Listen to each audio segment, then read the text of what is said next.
Thirikari nene nĩtanyĩte kwambĩrĩria waki wa nyũmba 2,000 cia maobitha borithi mwena wa Siakago kaunti-inĩ ya Embu thutha wayo kuona maobitha acio magĩikara nyũmba cia gĩkĩro gĩa thĩ.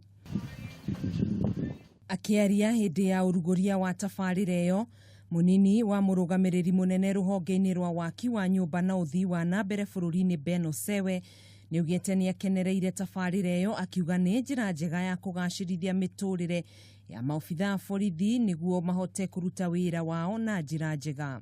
Tumekuja hapa Siakago to come and hand over to the contractor the site where they are going to construct 60 units accommodation so that we can improve the living condition for police officers. Osewe nĩongereire kuga tabarĩra ta ĩyo no irathiĩ na mbere kaunti-inĩ ya Kitui ũndũ ũmwe na Meru.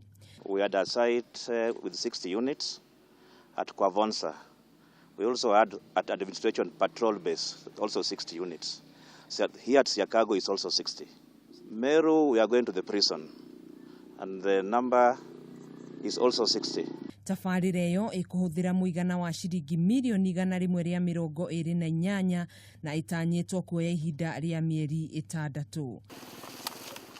Handũ-inĩ ha Kameme TV, njĩtagwo Gathoni Wang'ang'a.